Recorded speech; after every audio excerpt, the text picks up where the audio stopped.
而家呢度係台北西門町捷斯旅酒店，佢個位置喺西門町裏面嘅5樓至9樓都係佢哋嘅。睇睇間酒店房先，門口入到嚟啊，右手邊啊就已經係個廁格啊。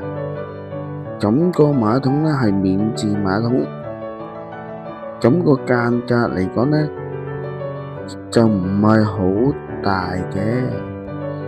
咁你閂咗門之後啦，咁個空間感都可以接受嘅。咁出咗嚟之後呢，就到洗手盆嘅位置啦。佢個洗手盆就放咗出嚟嘅，就會同洗手間分開咗。咁呢度有個大圓鏡，亦都放咗風筒同埋空淨機啦。基本嘅牙刷毛巾都有嘅。咁轉到嚟走廊嘅左手邊，見到牆身呢都整咗好多掛衫嘅鈎啊！掛衫真係好方便咯。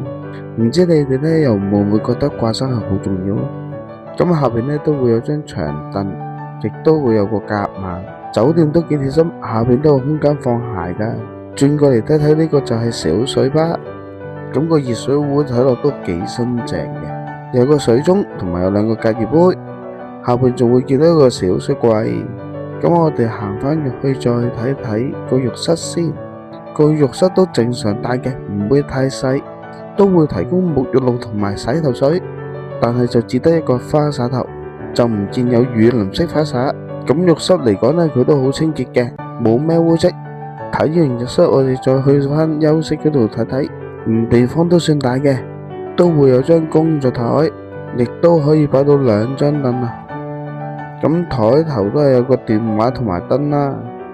睇睇個電插頭先，見到淨係110W嘅萬用電掣位啊，就見唔到 USB 插頭。張床都算夠大，都做到3邊落床。呢一邊就睇完啦，咁就睇埋另外一邊先。咁都係見到有個小小嘅櫃仔同埋床頭燈。咁個櫃仔呢就下邊冇乜嘢嘅，咁就可以用嚟擺嘢啦。但係就唔見額外嘅插頭。咁啊，床邊拉開拉鏈睇一睇先，就見到一個冇風景嘅窗。原因就係出邊係一個招牌嚟啊，所以擋晒啲視線啊，就冇乜嘢好睇。而個電視機我就估大概43吋，咁入咗去版面啦，都係一啲酒店嘅介紹。咁當然有台灣電視台嘅頻道啦，我就唔知台灣電視台有幾多個啦，但係目測都有成30個以上。咁亦都有其他功能啦，見到有 YouTube 啊、Netflix 都有嘅。咁 Netflix 咧冇訪客頻道嘅，咁我就唔登入啦。咁就試下 YouTube 啦。去到外地啊，穩陣梗係用訪客模式啦。訪客模式，咁當然就唔會話有訂閱嗰啲可以睇到啦。咁就要再撳落去嘅，撳到去電影啊、直播啊同埋新聞啊，就會見到啲影片噶啦。